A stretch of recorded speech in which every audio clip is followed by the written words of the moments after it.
Okay, so it's still a nice rainy day Friday, and I'm cleaning out my pantry still. I'm working on the fruit that's in the pantry. So this is not a cooking for one. I'm going to make my Banana Foster's banana muffins. I will probably keep 2 of them and give the rest away. But I have some banana, whoops, see how right there? I have some bananas I have to use. I don't know where that one went. Okay, that one's on the floor. That'll go somewhere else. All right. So I have my recipe. I developed this recipe probably 5 or 6 years ago. One of my favorite things is, as a dessert, is Banana Fosters. I don't think you can go wrong with Banana Fosters. So I was like, hey, wait. You know, I can make this into a banana bread or a banana muffin. So I did. It's the same flavors, just in a different form. So I've got my recipe, which I have all typed out. I only ever, I've only made this probably 5 times, so I'm going to refer to my recipe. It took me a while to test it and get it right. So my ingredients are all-purpose flour, baking soda, baking powder, white sugar, walnuts I'll be adding to the on top. It's the streusel that's on top. And I have the very last tablespoon and a half of my homemade vanilla. I need to get some more put in. And I have 3 tablespoons of my milk concoction. I don't have any milk in my refrigerator. I don't keep it. I ran out of almond milk, so I had heavy cream that I used for my coffee. So I used 1.5 tablespoons of heavy cream and 1.5 tablespoons of water, and that's right here. And that'll be my milk equivalent. So I've got salt, and of course I've got my 3 bananas. So I'm going to start by combining all of the muffin ingredients. So I need 2 cups of the all-purpose flour. So again, this is my 1/2 cup mixer that lives in my flour container. So that's 1. Most of my containers have their own scoops. It's 2. And no, I don't level it off. I just eyeball it. I'm sorry. I'm a home baker. If I was working in the professional kitchen anymore, I would be leveling it all off and following the recipe directions to the T, or I'd be getting my hat handed to me. All right, so there's my flour. I move that over there, out of the way. What I've done is I have prepared my muffin tins. I use the really large tins. I probably have 6 to 8, I think probably 8 pans of the large tins. And I have brown paper holders for the muffins. I just think it presents prettier, so that's how I bake them. So in here I've got my 2 cups of flour. I'm going to add 1 teaspoon of baking powder and 1/2 teaspoon of baking soda, or 1 teaspoon of baking soda and 1/2 teaspoon of baking powder. This I will level off because the chemical reaction is important.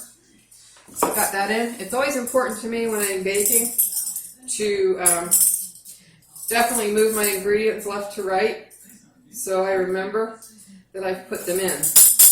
Because there's nothing worse than putting in too much salt or too much baking powder or too much baking soda. This was a standard banana bread recipe that I had from my Family Circle cookbook, which I've had since the 80s. And I just modified it to add the topping to it. So got that in. I need 1 cup of sugar. I know it's a lot of sugar, but after all, it is banana bread. So my 1 cup measure. Scoop that up. It'll level off. There we go, 1 cup of sugar. All right, we're going to move that away. The one addition I'm going to do this time is I have some PB2 peanut butter powder. I'm going to add 2 tablespoons. It's lower in fat than using regular peanut butter, so it's definitely lower in calories. I like PB2. I usually use it in my smoothies or my overnight oats. which I have to make up some this week. Like I said, it's not going to change the texture of the muffin. It's not going to make it real stodgy. It's just going to add some flavor. So 2 tablespoons, and I'm not doing heaping tablespoons. It's at EP2. This is going to change the flavor profile a bit. I haven't had it with the streusel topping for that. Okay, so I've got that. I'm going to stir that all up. I'm doing this without a mixer, just to prove you can.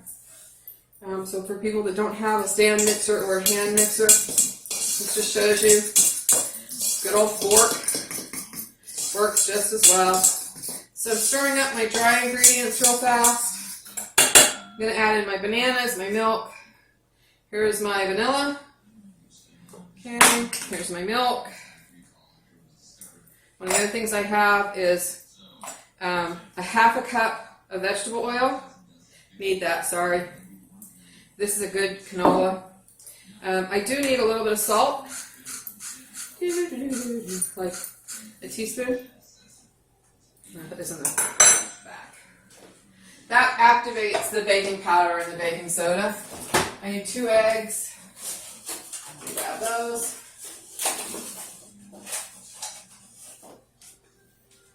Okay. So 2 eggs. 1, 2. Oops, come on out. Again, this is just helping me free up space in my refrigerator, on my fruit bowl, because my bananas needed to be cooked. And there's only so much I can put in overnight oats. I don't like to put the bananas into the oats until it's ready to be served, and these were too ripe. So I've got my 3 bananas. Peel those up. Just going to drop them in. These are really nice and sugary and soft, as you can tell by the way they're peeling. Okay, I'm going to put that in the jar. The other 2. I've had these on the counter, and I think subconsciously was waiting to make this banana bread or banana muffins. I typically make it as a whole loaf. That way I can just take it into the office as a whole loaf and put it in my war room, and everybody can dig into it. Alright, move that aside. I'm going to wash my hands real fast because those bananas were extremely ripe. They didn't look that ripe, but they were definitely squishy ripe. Alright, so I got my bananas, got my everything in there. My milk, my vanilla extract, my eggs, my vegetable oil, my sugar. Okay, and I'm just going to mash the bananas in. Like I said, they're really, really soft, so it's very easy. You could use 2 forks, you could use a fork and a knife. You could use 1 fork like I'm doing. If you have a mixer, go for it. You know, use what you have. Same with the ingredients, use what you have. If you don't have peanut butter, it's not a problem. The original recipe didn't call for peanut butter. I just chose to add that flavor profile, which may or may not affect how the topping is, because the topping on this has crushed walnuts that are toasted and then added to cinnamon and brown sugar and a little flour, a lot of butter. That's put on top, and then I add a rum glaze. So I use dark rum. I make a simple syrup of dark rum, water, and some light brown sugar, and I soak the muffins or the bread in that. So I'm not sure that I'm going to do that today. I might just add, thinking about it, I don't know where my rum is. I have to find my rum. I have a liquor cabinet, and I just don't know where everything is in it. This looks beautiful. You definitely get an arm workout if you're just using 1 fork and not a beater.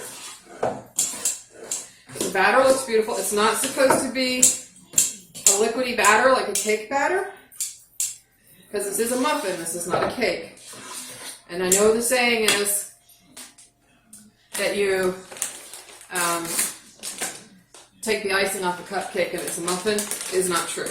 So walnuts are going to go in. I'm just using walnut halves, about a 1/4 cup. I'm not going to put a ton in, since I'm not going to put them on top. I'm going to put them in the muffin, give it a little crunch. All right.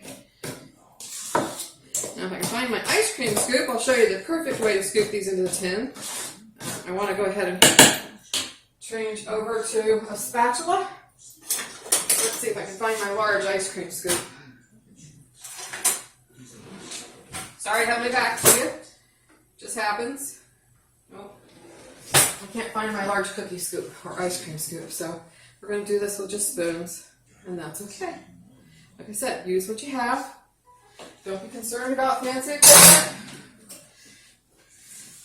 We all have different levels of equipment, different levels of skill, different items in our pantries, different brands.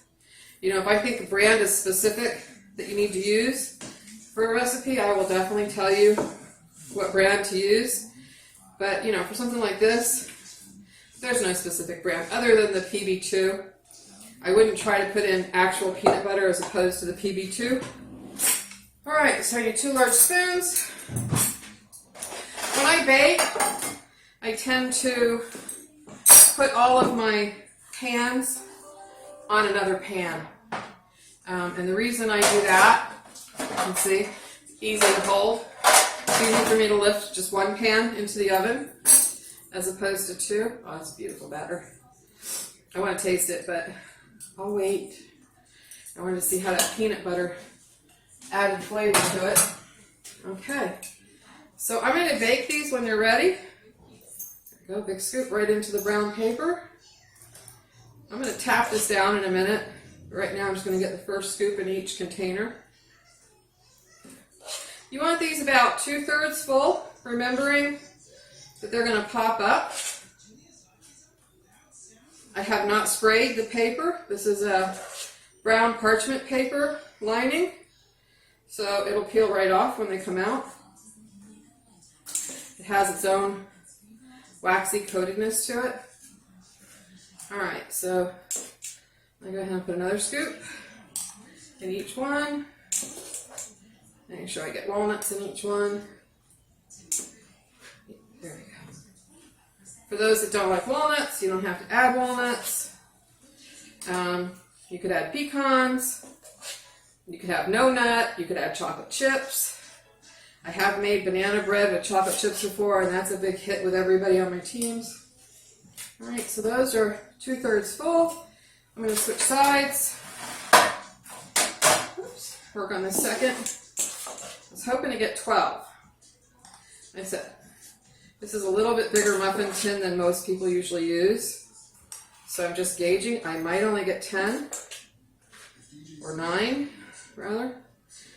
I'm going to go ahead and put a second scoop in each of these. Make sure I'm not shortcutting anyone.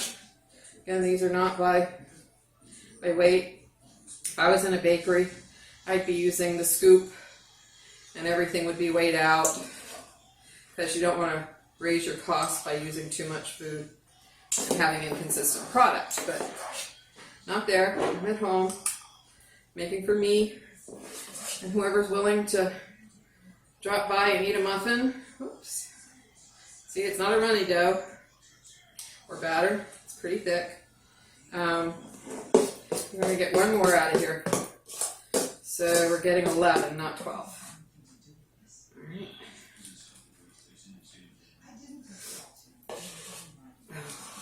And again, this helps me get the fruit that I'm not using out of my house, not wasting it. There's always a good use for bananas. Is anybody looking a little small? Add some there. Just kind of check them and see. I hate wasting the batter. Try to get every last drop. Anybody else? Put one right there. Alright. So, these are now ready. Now I'm going to taste it. Oh yeah. That's beautiful. These are now ready. Bring them. Get any air bubbles out. Got my oven set at 350. They're going in. They're going to bake about 15 minutes. I'm going to check them.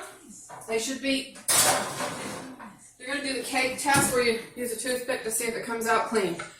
It's okay if it's not perfectly clean. You don't want them dry. So that's it for now. I'll take a photo when they're out. And I gotta figure out who's gonna eat all these muffins. Thanks, y'all. Bye.